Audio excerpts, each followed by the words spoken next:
Hi, I am A.F. Winter, and this is Confusional Arousals.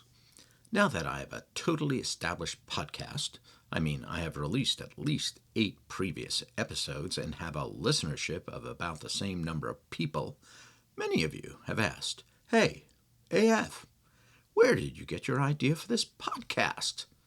Well, that is what you shall hear all about today, my dear listeners. To explain, we will have to go all the way back to November 1st, 2024, more than a month ago. I had a dream, a vision per se, and I wrote it down. Originally, it was to be released on my blog, but I completely forgot about it as soon as I wrote it. Here is the thoughtful essay in its entirety. That, my dear listeners, was original Going Back in Time music composed on the mouth organ by yours truly. Actually not, because a mouth organ is an instrument, it turns out. A mouth organ is any free-reed aerophone with one or more air chambers fitted with a free reed. Dang you, Wikipedia! So, it wasn't a mouth organ, it was just me making weird sounds with my mouth.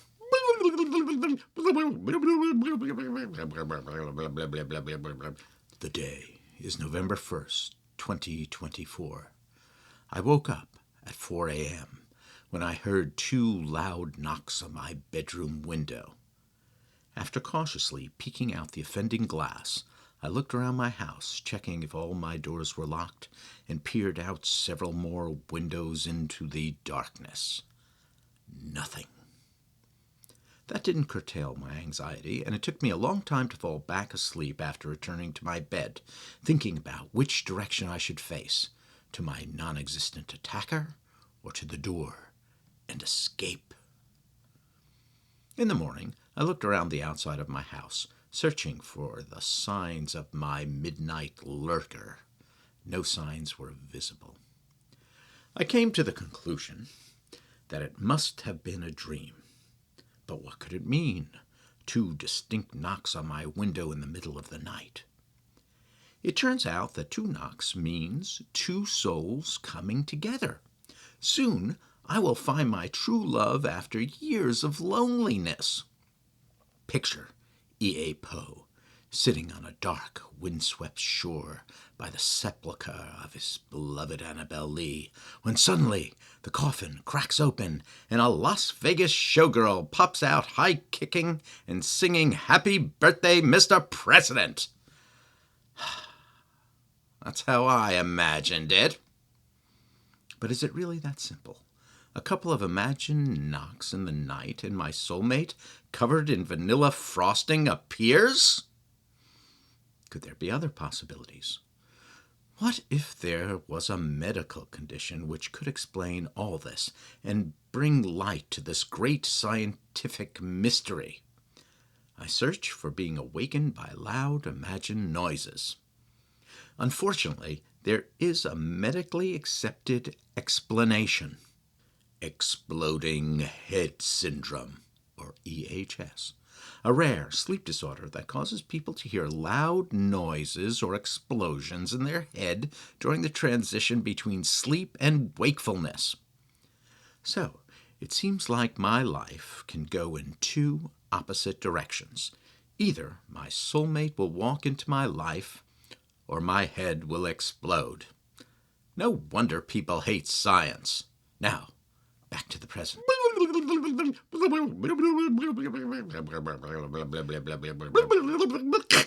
What's going on, Captain? The teletransporter mouth organ noises are not working. We need more gas. Something that no one has ever said about me. Hold on, it's going to blow. Something that most people have said about me regularly. Hooray, we did it! That was a close one. Now, many of you might be wondering, and when I say many, I mean 2 out of my 5 or so loyal listeners. Many of you might be wondering what that has to do with my podcast. But when I was searching for my syndrome, I came across confusional arousals as an alternate condition. But I eventually decided on exploding head syndrome because, let's face it, EHS is much funnier than confusional arousals. I mean, if you tell someone that you have exploding head syndrome, the person will jump behind the nearest piece of furniture before taking out their phone to record the blessed event. But if you tell someone you have confusional arousals, they will just look at you like you are gross. So, I chose EHS for my story. But confusional arousals stayed with me, and suddenly, like a flash, I said out loud, "That's a great name for a podcast!" And for the next month or so, I have worked devilishly hard to bring you this extraordinary program. Fascinating, isn't it? But wait, there's more to this story. Last night, December 31st, I heard another noise in the night. This time, it has led me in an entirely different direction. But before we go there, to go back to my 2 knocks dream, maybe it was saying, I will have 2 dreams. Which seems confusing to me, because if one dream was telling me I was going to have another dream, why did I need the first dream at all? It seems to me I could have just left off on the 2 dreams and just went with the 1 dream. But dreams shown you by the collective unconscious is a strange and mysterious event which only the most sensitive souls could experience. Blah, blah, blah, blah, blah, blah, blah, blah, blah. Ugh, I really need a sound man. Blah, blah, blah, blah, blah, blah. December 31st, 2024. Exploding Head Syndrome, Part 2. Today, also around 4 a.m., I was awakened by a single die being cast in my living room, dining room, or kitchen area. I just couldn't say exactly where. I did not have the same confusional arousals going on, however, nor was I anxious about home-invading psychopaths. But, erring on the side of caution, I stayed in bed and listened for other out-of-place noises for a good 22 minutes. None appeared. So I got up and looked around. Now, a die has a very distinct sound, compact plastic created to tumble around, click, click, bang, bang, bang, whatever. Its sound was amplified by the wooden surface it fell on. I have lots of wooden surfaces. Dining room table, coffee table in the living room, or my wooden floors, which seem to be everywhere except the bedrooms. Suspicious. So many places where the die could have fallen. I turned on the light and looked around. There was nothing on the table or the floor in any of the rooms. Once again, I wondered what it meant. The die is cast. Well, the standard interpretation would be that whatever is about to happen will happen. We can't change the future. This always seemed to me like a stupid expression, because of course what will be, que sera, sera. But there are some things that we can influence. That, however, takes a lot of thought and planning, and most people let the majority of their lives happen without any thought or planning. I decided to throw out the regular interpretation and follow my inner Jungian, figure it out for myself. I turned off the lights and started back to bed. And immediately, I had a waking vision, even more nonsensical than my "what is the sound of one die rolling" dream. I thought of Harry Potter. A little explanation. Over a winter break, after watching my 3 favorite Christmas movies, Die Hard, Scrooged, and Love Actually, and yes, I consider Die Hard a Christmas movie. I consider any movie a Christmas movie if any character even mentions Christmas, because the word Christmas has magic in it. If I saw a zombie versus alien versus walking potato movies, and one of the potatoes said, because potatoes can talk in my movie, said, "How do you spell Christmas?"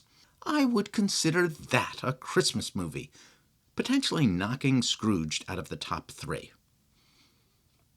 Maybe not. I love you, Bill Murray.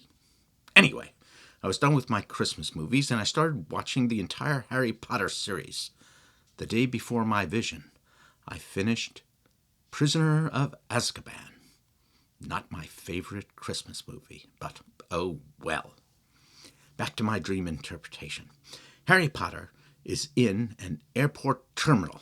All of a sudden, a girl from Slytherin appears. The girl is just about Harry's age, so there's a little sexual tension. They both pull their wands out, ready to attack each other. Then, after a moment or two of titillating tension, Harry puts away his wand. The girl, after another moment, followed suit. They looked at each other. Girl, I was called here by the die. Harry, so was I. Girl, what do we do? Harry, I don't know. Girl, thank you for not zapping me. Harry, thank you as well. What do we do now? They both looked around. They are in an airport, after all. Girl, I always wanted to go to Paris. Harry, it is December. Girl, do they still make croissants in December? Harry, yes, I think so. Girl, then I believe I will go to Paris. Thank you, Harry. She gives Harry a peck on the cheek and goes off to buy her ticket. Then my waking vision vanished. So much to unpack here. So much to unpack. 1, I always thought the books needed a little Romeo and Juliet thing going on. But I know J.K. is not going to go back and write Little Girl Weasley out of the books. Pity! 2, my beans need more cooking. This has nothing to do with the point I am trying to make, but I couldn't go back to sleep after my vision, so I got up to write it down. And then I thought that I should make some beans, some nice chickpeas that I could make into a lovely appetizer. Slightly crushed chickpeas, chopped artichoke, sautéed green and red peppers, olive oil, garlic, and lots of fresh pepper. Yummy. Anyway, I put the beans on while I sat down to write this, and they still need more time. 3, and until now, the only point that has anything to do with my rolling die confusional arousals is that if we are called unexpectedly to a place or walk into a situation not anticipated, we could find something good there that could change our lives. In each and every moment, there are wonderful possibilities. If we are able to let go of our preconceived notions of how things should be, and honestly look at the circumstances in front of us, we could find happiness. Or something just as nice. This is A.F. Winter, and I think I burnt my beans. No, and this is Confusional Arousals.